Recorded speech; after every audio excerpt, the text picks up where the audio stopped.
Parecenças físicas e morais. Frequentemente, os pais transmitem aos filhos a parecença física. Transmitirão também alguma parecença moral? Não, que diferentes são as almas ou espíritos de uns e outros. O corpo deriva do corpo, mas o espírito não procede do espírito. Entre os descendentes das raças, apenas há consanguinidade.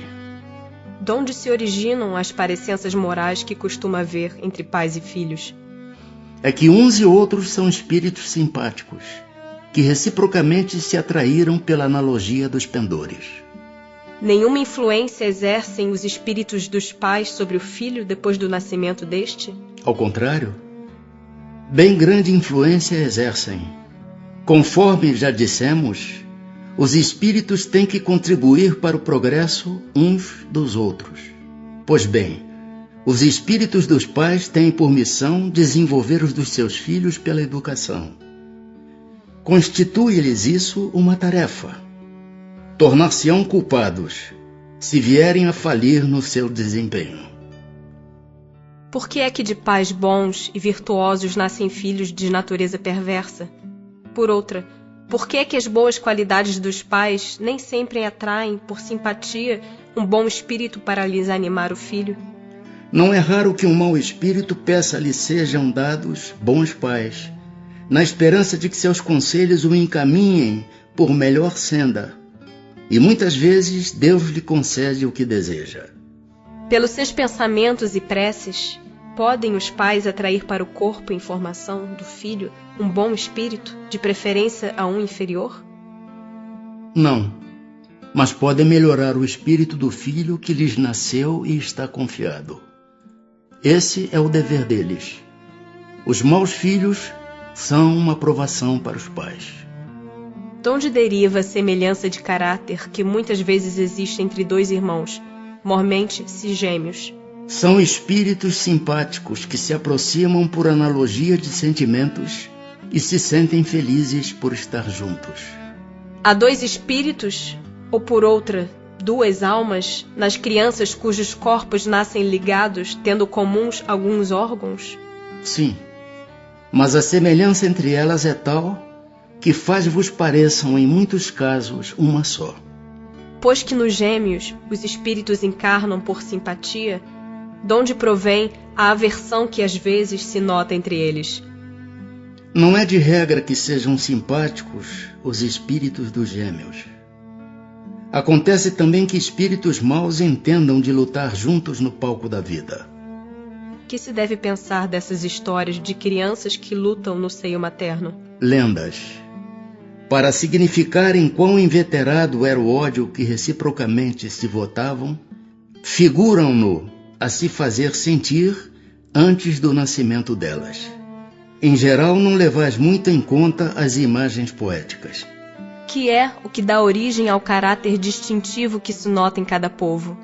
Também os espíritos se grupam em famílias, formando-as pela analogia de seus pendores mais ou menos puros, conforme a elevação que tenham alcançado. Pois bem, um povo é uma grande família, formada pela reunião de espíritos simpáticos. Na tendência que apresentam os membros dessas famílias para se unirem, é que está a origem da semelhança que, existindo entre os indivíduos, constitui o caráter distintivo de cada povo. Julgas que espíritos bons e humanitários procurem para nele encarnar um povo rude e grosseiro? Não. Os espíritos simpatizam com as coletividades, como simpatizam com os indivíduos. Naquelas em cujo seio se encontrem, eles se acham no meio que lhes é próprio. Em suas novas existências, conservará o espírito traços do caráter moral de suas existências anteriores? Isso pode dar-se, mas melhorando-se ele muda. Pode também acontecer que sua posição social venha a ser outra.